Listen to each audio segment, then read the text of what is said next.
Anyway, let's not be catty. So onward to the talking points memo countering Donald Trump. It's clear this convention is designed to portray Mr. Trump, who will join us in just a few moments, as a man unworthy of political office. To me, that's kind of a waste of time. Everybody knows Mr. Trump.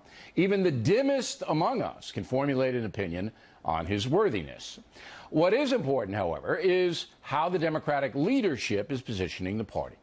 Last night, Michelle Obama said this.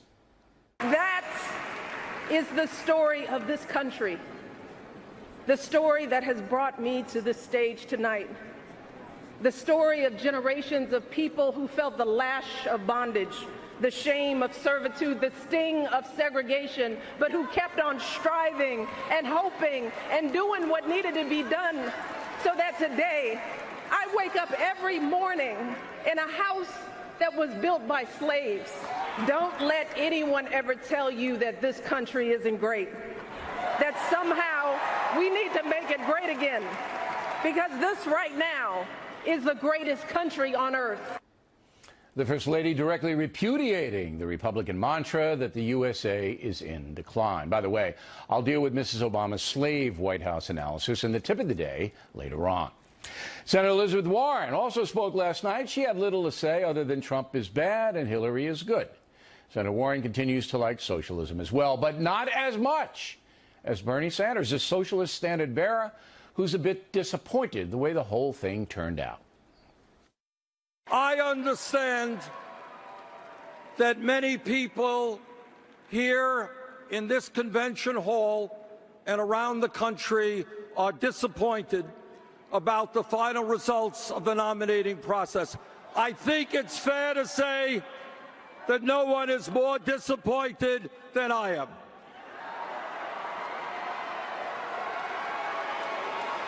But to all of our supporters here and around the country, I hope you take enormous pride in the historical accomplishments we have achieved. Talking Points is not quite sure what historical accomplishments have been achieved. But it is kind of stunning that about 43% of Democratic primary voters want a socialist in the White House.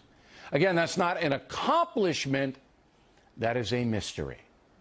To be sure, Bernie Sanders is not a phony, he's a feisty, honest guy, but he would absolutely take over the private economy if he were president, telling each and every American what they can earn, what they can keep.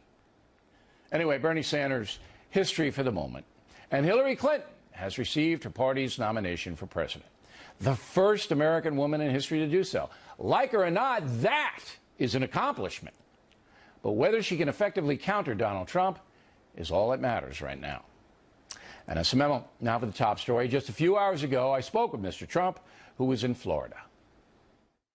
So the Democratic convention so far has been to counter you and your themes.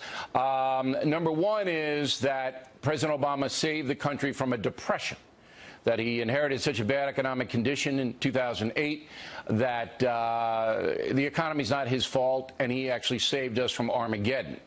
You buying any of that? No, because it was going to work out, Bill. It always works out. We always have bad periods, and that was a bad period, but we've had many of them. And frankly, it works out. And they could have done things a lot differently. And our recovery has been a very weak recovery. You look at the recovery, it's the weakest recovery in history. It's the weakest recovery on record. And you look at joblessness, and I'm not talking about the phony 5% number. I'm talking about the 21 or 22%. That is the real number where people can't find jobs, they can't find work, where we're losing our jobs and our factories and everything else to other countries, including Mexico. So, you know the real numbers. You see the real numbers. Yeah, I mean, the numbers aren't good, but it's an interesting argument because it's speculative and nobody can see. You can't deny how bad it was with Lehman Brothers folding and all of that and a lot of panic. But on the other hand, 8 years is 8 years, and I tend to agree that the economy should be better than it is now. What about the minimum wage? You got hammered on that by Bernie Sanders last night. What's your vision for a federal minimum wage? How much? Well, he lied last night. I mean, it was a total lie, and everybody said it. In fact, some of the folks on your network said, wow, that was really a lie. He said that I wanted to go less than minimum wage. This is a new one because I'm the one Republican that said in some cases we have to go more than minimum wage. Give me but what I like is states. Give me a number. Well, let me give you a concept because I think it's a good concept. You go with the states. Let the states make the determination. Because if you take New York, it's very expensive to live in New York, and they need more than $7, $8, $9. So you go with the states. But the states have the authority now to do that. But there has to be a federal minimum wage. They do. What would you set the federal minimum wage at? It doesn't have to be. Well, I would leave it and raise it somewhat. You need to help people, and I know it's not very Republican to say. Well, give me $10. But 10? I would say 10. I would say 10. But with the understanding that somebody like me is going to bring back jobs, I don't want people to be in that $10 category for very long. But the thing is, Bill, let the states make the deal. Yeah, but they do have the right to do that now because you could have a state that raises it to 15. And I would also, and this is just an aside, teenagers could make a little bit less, first job if you're 17, to get them in the workforce. But anyway, let's go on to... well, let me just finish because a friend of mine is a tremendous employer.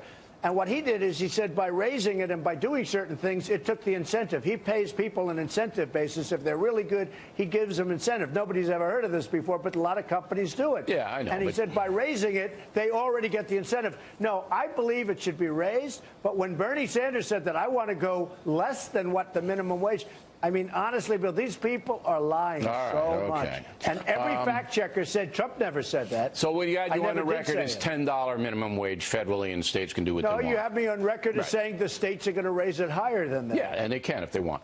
Climate change. They said that you called climate change a hoax. Is that true? I want clean air and I want clean water. And if you look at what's going on in China and all of these other countries that talk, but they laugh behind our back at what we're doing, we want clean air, clean water. I've gotten many environmental awards. Believe me, I know what I'm talking about.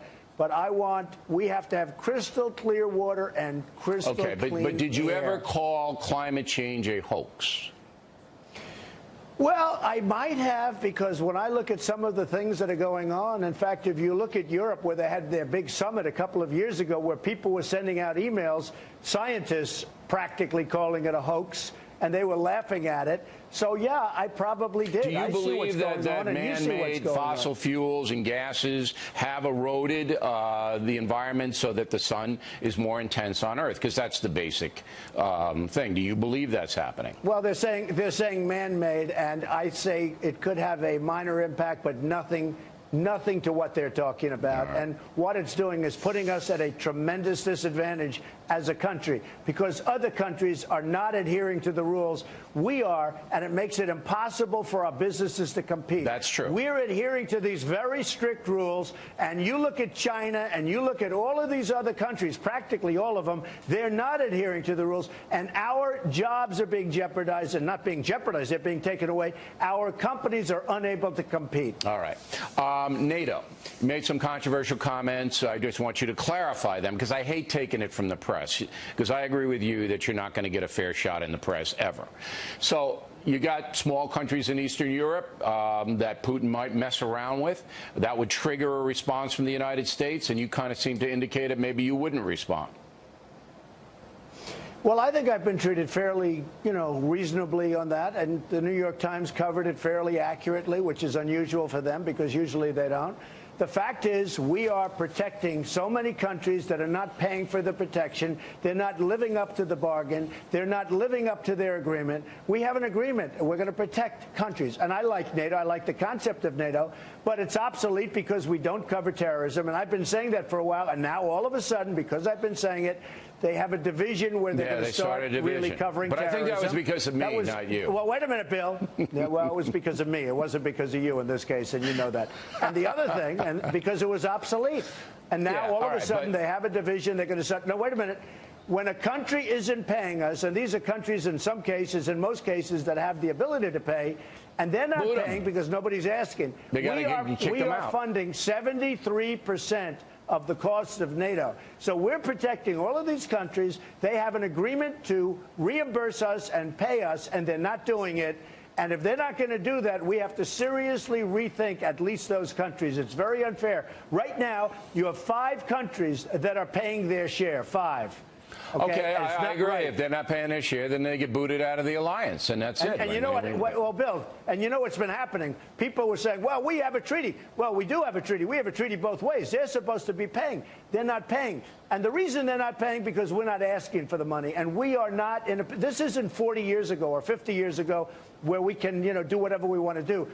We owe $19 trillion. It's going to be $21 trillion very soon because of the horrible budget that was just made. We owe $19 trillion, and we're paying for all of these countries. They're not living up to their obligation, right. And then we're supposed to get into World War III. Now, let me just tell you, a lot of people, first they really didn't like what I was saying. Now, so many people are starting to agree with me. They're saying, you know what, Trump I think they have to pay. And you watch. Hillary Clinton will now come out and say countries have to pay. And people are going to forget it, just like she did today. NAFTA. Just like today, she came out today with NAFTA. I've been saying we got to renegotiate with NAFTA or we have to get out because they're taking our jobs. Today, for the first time out of all these years that she's worked on this, and her husband signed it, it's one of the worst things ever signed from an economic development standpoint. She came out today and said, well, we're going to have to start thinking about renegotiating our deals. I've been saying this for a long time. She just came out. And you know why? Because what I've been saying makes sense to a lot of people. But there's another reason, too. That train pretty quickly. There's another reason. It's a SOP, S-O-P, to Bernie Sanders. And that brings me to my last question. Have you ever spoken to Bernie Sanders? You ever talked to him? No, I haven't. Never in your life talked to him? He's a tired man. He's exhausted. I think, frankly, in terms of his legacy, he's totally folded. He's not that much older than you, though. There's only maybe a 2 or 3 years. He's quite a bit older, but he wants to go home and he wants to go to bed. Honestly, for his legacy. How do you know if you've never spoken to him? How do you know he wants to go to bed? I think he's exhausted. Well, he's exhausted. You know what? For his legacy, yeah, he would have been better off playing it out. He's exhausted. He wants to go home and go to bed. But a lot of the Bernie Sanders people are going to come to me. You know why? Because I'm the best there is on trade. And I'm going to make new trade deals, and we're going to bring our jobs back to our country. All right. Well, we always appreciate you making time for us. You know how busy you are. We have your running mate, Mike Pence, on tomorrow, and that should be interesting. We'll get him to define his view of the world. All right, Mr. Trump, as always, thank you very much. Thank you very much. Thank you. Never boring. And again, Mike Pence will be with us on The Factor tomorrow evening. Next on The Rundown tonight. Why are the Democrats avoiding mentioning the ISIS terror group?